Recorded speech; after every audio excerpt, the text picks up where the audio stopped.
इसका मतलब इस चैप्टर में तो कुछ है ही नहीं। ध्यान से देखिए, आप निकालना क्या है, 1 पॉइंट, 2 पॉइंट और एक ट्रीटमेंट ऑफ गुडविल। ये 3 पॉइंट आपको ध्यान रखने हैं, ठीक है।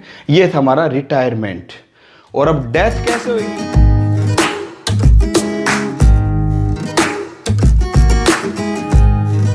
गुड मॉर्निंग स्टूडेंट्स, कैसे हैं आप।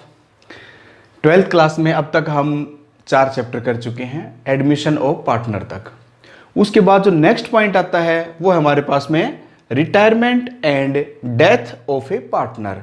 इसका मतलब ये हुआ कि अगर पार्टनर कोई रिटायर हो जाए या उसकी डेथ हो जाए तो उस केस में हम किस प्रकार से एक साझेदारों के आपस में जो खाते हैं उनका निपटारा करेंगे। तो आज की पूरी क्लास हमारी इस टॉपिक पे चलेगी।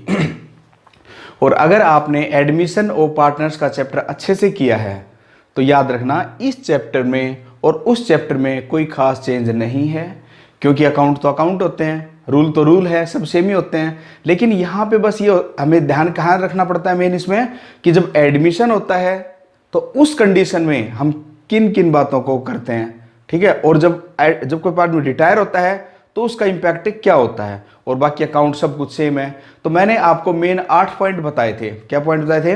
8 पॉइंट थे ना एडमिशन ऑफ पार्टनर में, तो वही 8 पॉइंट इसमें भी हैं। तो चलिए स्टार्ट करते हैं अपना chapter retirement and death of A partner. आप ध्यान से समझेंगे, सब कुछ समझ में आएगा, ठीक है। तो चलिए देखते हैं। मैंने आपको बताया कि कोई भी पार्टनरशिप पे पॉइंट करना हो आपको 8 पॉइंट ध्यान रखने हैं। कितने पॉइंट याद रखने आपने? जो 8 की पॉइंट्स हैं, कितने? 8। ये आपने माइंड में रखने हैं, ठीक है। कौन कौन से 8 पॉइंट है आपको कई बार बता चुका हूं मैं ये बात। जैसे मान लीजिए सबसे पहला पॉइंट क्या था आपका, कि आपको न्यू रेशियो निकालनी पड़ेगी। क्या निकालनी पड़ेगी? New ratio. तो न्यू रेशियो यहां भी निकालनी पड़ेगी। जब कोई पार्टनर चला जाएगा तो उस केस में उसके जाने के बाद में बचे हुए पार्टनर की नई रेशियो क्या होगी, देखना पड़ेगा कि नहीं। तो नई रेशियो निकालनी पड़ेगी। दूसरा पॉइंट यहां भी क्या आ जाएगा, वहां था सेक्रीफाइस रेशियो, क्योंकि अगर कोई पार्टनर आता था तो पुराने पार्टनर सेक्रीफाइस करते थे। यहां पे क्या करेंगे, जब कोई पार्टनर चला जाता है तो नए पूरा बचे हुए पार्टनर्स का हिस्सा बढ़ जाता है। तो अगर बढ़ जाता है तो इसके लिए मतलब गेन करते हैं, वो प्राप्त करते हैं। तो यहां निकालेंगे हम गेनिंग रेशियो। क्या निकालेंगे? गेनिंग रेशियो, ठीक है। इसके बाद थर्ड पॉइंट जो है, थर्ड पॉइंट आपका सेम उसी तरह से, रेशियो होगी 2 पॉइंट, सेम उसी तरह से वैल्यूएशन ऑफ गुडविल। क्या पॉइंट निकालेंगे? Valuation of goodwill. गुडविल की हम गणना करेंगे, वैल्यू निकालेंगे कि गुडविल एक्चुअल वैल्यू कितनी है।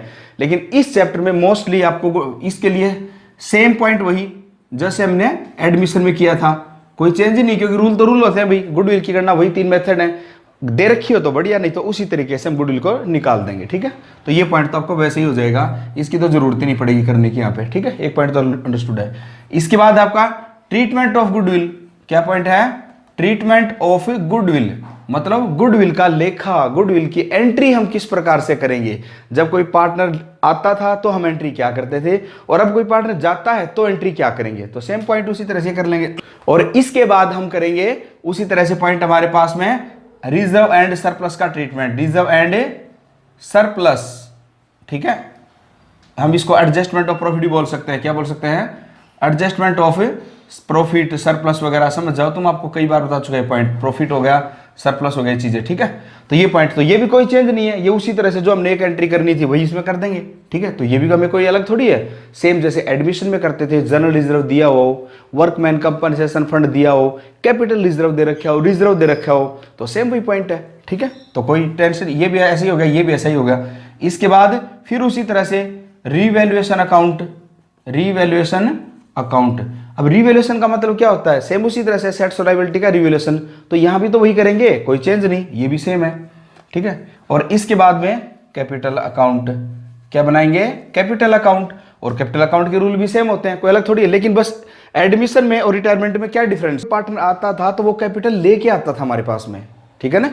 और यहां पे अगर कोई पार्टनर जाता है तो इसका मतलब है उसको हमें पैसे देने पड़ेंगे। तो इसका मतलब है कैपिटल में केवल हमें यहां ये चेंज करना है कि उसको पैसा देना पड़ेगा, वो भुगतान करना पड़ेगा, और कोई चेंज नहीं है। तो ये पॉइंट भी बड़ी इजीली हो जाएगा आपका। और इसके बाद है आपका बैलेंस शीट। क्या पॉइंट है? Balance sheet. और ये भी आपको पता ही है बैलेंस शीट कैसे बनाते हैं।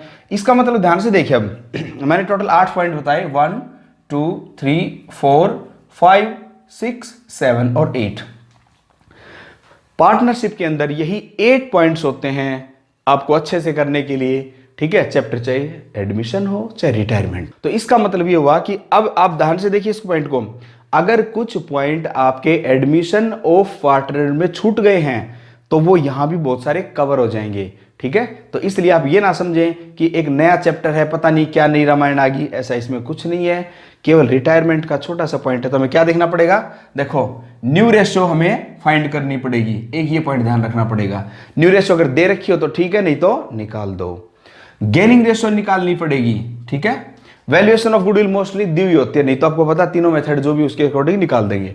ट्रीटमेंट ऑफ गुडविल, गुडविल की एंट्री कैसे है हमें ये निकालनी पड़ेगी, गुडविल की एंट्री है इस केस में किस प्रकार होंगी। रिजर्व एंड सरप्लस कोई चेंज नहीं, सेम जैसे हमने एडमिशन में किया था उसी तरह से हम करेंगे, इसमें कोई चेंज नहीं। रिवैल्यूएशन सेम, कोई चेंज नहीं, हमें कुछ करना ही नहीं इसमें, ठीक है। और ये भी वैल्यूएशन ऑफ गुडविल सेम हो जाएगा आपका, ठीक है। और कैपिटल अकाउंट भी सेम है, बिल्कुल कोई चेंज नहीं है, बस एक लास्ट में जो क्लोजिंग बैलेंस जो होगा उसको निकालते टाइम हम कुछ चेंज करेंगे, बस इतना ध्यान रखना है। और बैलेंस शीट भी सेम है, ठीक है भाई, जो पार्टनर उसी हिसाब से बनेगी, कोई रूल तो सेम है। इसका मतलब इस चैप्टर में तो कुछ है ही नहीं, ध्यान से देखिए आप, निकालना क्या है, 1 पॉइंट, 2 पॉइंट और एक ट्रीटमेंट ऑफ गुडविल, ये 3 पॉइंट आपको ध्यान रखने हैं, ठीक है। ये था हमारा रिटायरमेंट। और अब डेथ कैसे होगी, डेथ वाले केस में सेम यही पॉइंट, लेकिन डेथ वाला इससे भी आसान है, क्योंकि रिटायरमेंट जब होती है तो हमें क्या करना पड़ता है, हमें सब पार्टनर, 3 पार्टनर है ए बी सी, तीनों पार्टनर्स को मेंटेन करना पड़ता है, अकाउंट बनाने पड़ेंगे, सब कुछ हिसाब किताब करना पड़ेगा।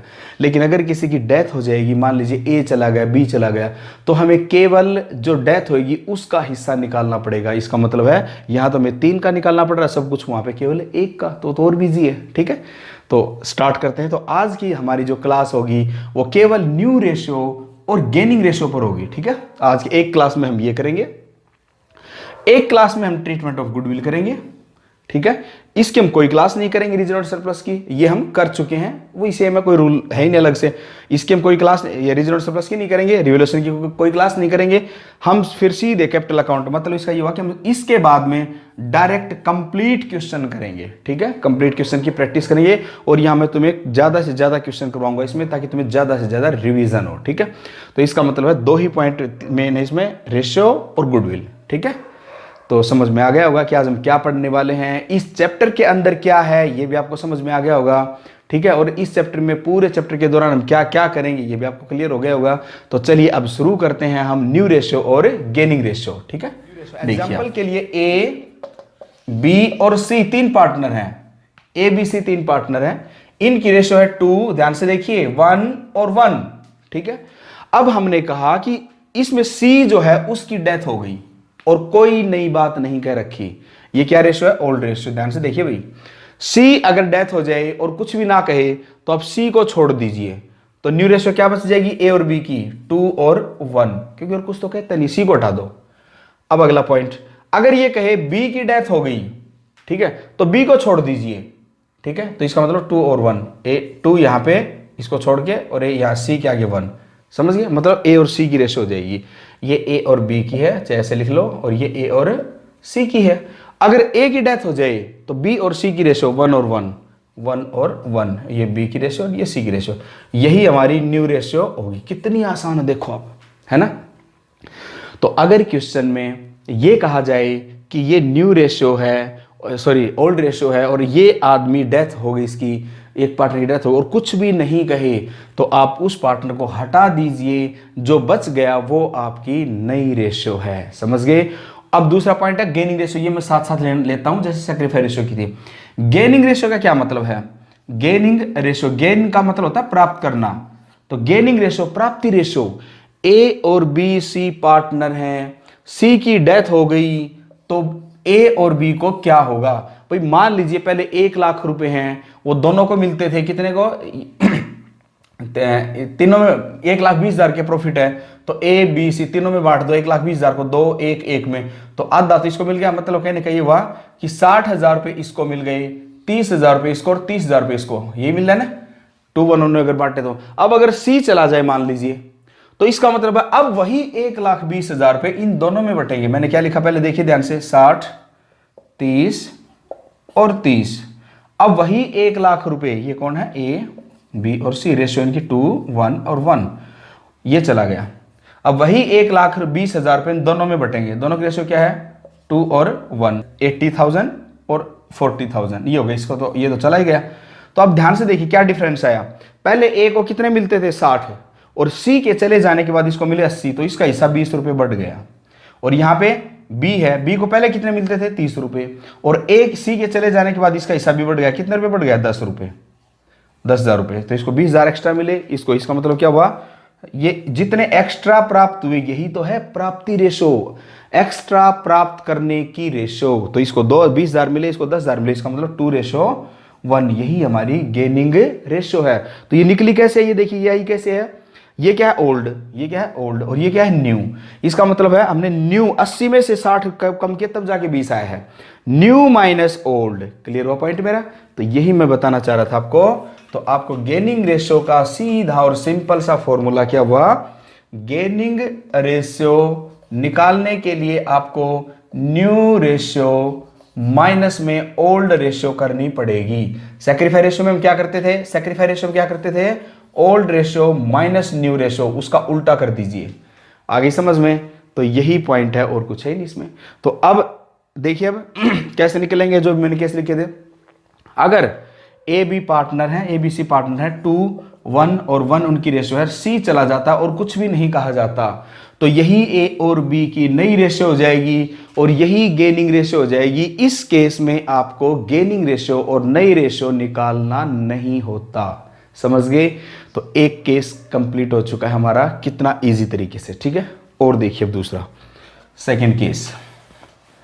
सेकंड केस देखिए, ए बी सी पार्टनर है, सी की डेथ हो जाती है, ठीक है, और ये कहा जाता है और कुछ नहीं कहे तो 2 और 1 नई रेशियो होगी। लेकिन अब ये अब की बार क्या कहा है कि सी की जब डेथ हो जाएगी तो उसका हिस्सा ए और बी के द्वारा ले लिया जाएगा। भाई वैसे भी लेंगे तो ठीक है, अगर नहीं कहेंगे तो 2 और 1 की रेशियो में लेंगे, ए और बी के द्वारा ले लिया जाएगा। किस रेशियो में, ये कहता है सी का हिस्सा आधा आधा ए और बी ले लेते हैं, मतलब इक्वल रेशियो में ले लेते हैं। इसका मतलब जो 30 रुपए थे उसमें से 15 रुपए एक्स ने ए ने ले लिए और 15 रुपए बी ने ले लिए। समझ में आ गई बात। तो 15 रुपए जोड़ देंगे उसके इसमें, तो नई रेशियो आ जाएगी। तो यहां पे हम क्या, इसने क्या बोला, सिंपल समझिए अब कि सी का हिस्सा जितना भी है, कितना सी का हिस्सा 1/4, उसका हिस्सा जितना भी है उसके हिस्से का आधा आधा दोनों ए और बी ले लेते हैं। स्टार्ट करते हैं कैलकुलेशन ऑफ न्यू रेशियो। लिखेंगे ए गेट फ्रॉम सी। ए सी से लेता है, कितना लेता है, सी के हिस्से का आधा, सी का हिस्सा जितना भी है उसका हाफ वो ले लेता है। इसका मतलब है 1/8 इसने ले लिया। तो new ratio as new ratio क्या हो जाएगी, सी के चले जाने के बाद में इसको मिल गया 1/8, तो 1/8 को प्लस कर दीजिए। तो इस तरह से हम टोटल हम काटेंगे नहीं किसी पॉइंट को, 8 हमारी रेशियो होगी, ठीक है। तो ये क्या हो जाएगा 4 2 4 और प्लस में 1, इसका मतलब है 5/8 हो गया। कितना हो गया 5/8। तो ये इसकी नई रेशियो हो जाएगी। समझ गए, ए की नई रेशियो। अब निकालिए बी की। तो लिखेंगे बी गेट फ्रॉम सी।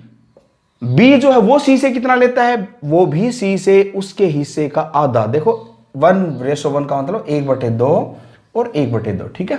तो 1/4 इंटू 1/2 1/8, 1/8 हिस्सा हम इससे ले लेंगे, मतलब बी ले लेगा उससे। तो बीज न्यू रेशियो क्या हो जाएगी, बी की नई रेशियो क्या होगी, पहले कितना है उसके पास में 1/4 प्लस में 1/8 इसको मिल गया। तो इसका मतलब 8 क्या हो गया हमारे पास में ये पॉइंट, और 4 2 2 प्लस में 1 3/8। तो ये इसकी नई रेशियो होगी और ये इसकी, तो इससे न्यू रेशियो क्या हो जाएगी सो न्यू रेशियो ऑफ ए और बी इज इक्वल टू, ए की है 5/8 और बी का है 3/8। नीचे दोनों सेम है, तो इसका मतलब है 5/3 हमारे पास में न्यू रेशियो आ गई। कितना आसान है देखिए, आप समझ गए। तो इस तरह से AC का हिस्सा मतलब रिटायर होने वाले पार्टनर का हिस्सा पुराने पार्टनर ने किस तरह से लिया है, आपको बस यही करना है और इसमें कुछ नहीं है। इसने कहा इक्वल ले लो, तो हमने इसके हिस्से को इक्वल बांट दिया 1/2 1/2 करके, ठीक है। अगर यहां पे कह देता ये कि इसका हिस्सा 3 और 1 की रेशो में लिया जाता है, तो इसका मतलब है 3/4 और 1/4, 1/4 का 3/4, इस तरह से करके दे देंगे आप, ठीक है। तो यहां पे कुछ भी चेंज हो, आपको फॉर्मेट ये रखना है। ये था आपका पॉइंट। और अब देखिए आप गेनिंग रेशियो कैसे निकालेंगे। इसमें तो बोल ही दिया कि C का हिस्सा A और B 3 और 1 के अनुपात में या 1 और 1 के अनुपात में ही लेंगे, तो निकालने की जरूरत ही नहीं है। जो दे रखा वही तो है हमारे पास गेनिंग रेशियो, प्राप्ति रेशियो, कि इसका हिस्सा किस अनुपात में प्राप्त करेंगे, तो यहां निकालने की कोई जरूरत नहीं है। फिर भी अगर आपका माइंड काम ना करे तो आप वही रेशियो न्यू माइनस ओल्ड, नया कितना है 5/8, माइनस में 2/8 अगर करेंगे तो वही 1/2 आ जाएगा। इसका भी इसी तरह से दोनों का A और B का 1 और रेशो 1 आ जाएगा, ठीक है। तो गेन रेशो किसकी निकलेगी, बचे हुए पार्टनर की, याद रखना। नई रेशो किसकी निकलेगी, बचे हुए पार्टनर की। समझ में आ गया पॉइंट। तो ये था आपका न्यू रेशो किस प्रकार से निकले, केस सेकंड, ठीक है। अब थर्ड देखिए, मान लीजिए अब की बार क्या कहता है कि 2, 1 और 1 रेशो है। C जो है वो उसकी डेथ हो जाती है और C रिटायर हो जाता है और C का हिस्सा A के द्वारा ले लिया जाता है। कौन ले लेता है इसका हिस्सा, only A gate C's share. तो लिखेंगे as new ratio is equal to, पहले कितना है इसका 2/4, पहले A को मिलते हैं 2/4। अब इसको हिस्सा 1/4 जो A का था सारा का सारा A को मिलता है, C का हिस्सा सारा का सारा A को मिल जाता है, तो वो ऐड कर दीजिए 1/4, तो इस तरह से 3/4 आ जाएगा। और B का हिस्सा पहले भी कितना था 1/4 और अब भी कितना है 1/4, नो चेंज। तो इसका मतलब न्यू रेशियो क्या हो जाएगी 3/4, ठीक है, और 1/4 मतलब 3:1। आगे समझ में। तो इस तरह से। और यहाँ पे गेन रेशियो क्या होगी, गेन रेशियो ओनली A, केवल A को मिलेगा, B को कुछ नहीं मिलेगा, तो गेनिंग रेशियो है ओनली A, ठीक है, ओनली A गेन, ठीक है, केवल A प्राप्त करता है, B को कुछ नहीं मिलता। समझ गए, ये पॉइंट था। तो और तो इसमें कुछ है नहीं, बस ये पॉइंट है कि C है जाते टाइम उसका हिस्सा A और B किस तरह से लेते हैं, दोनों लेंगे या कोई एक लेगा, एक अनुपात की रेशो में लेंगे या कितना लेंगे, वो सब कुछ इसमें दिया हुआ होगा, ठीक है। तो आपको यही देखना है और कुछ इसमें है ही नहीं, ठीक है। तो ये था आपका न्यू रेशियो और गेनिंग रेशियो। तो आज की क्लास बस इतनी ही रखेंगे हम कि न्यू रेशियो और गेनिंग रेशियो किस प्रकार से हम निकालेंगे, ठीक है। मैं फिर बता रहा हूँ एक बार, 8 पॉइंट आप माइंड में रखिए, आपको सारा पॉइंट सारे चैप्टर बिल्कुल इजी लगेंगे, कुछ नहीं है। तो अब आज की क्लास में देखो थोड़ी देर लगी, हमारे दोनों पॉइंटें ओके हो गई, ठीक है। अगली क्लास में अगले 2 पॉइंट हो जाएंगे, फिर हम कंप्लीट क्वेश्चन करेंगे क्योंकि पहले कर चुके हैं, ये तो वही रिपीटेशन है सारी की सारी, ठीक है। तो चलिए आपको समझ में आ गया होगा, फिर भी समझ में नहीं आए तो मुझे बता दिया करो। चलिए ओके, थैंक यू, बाय।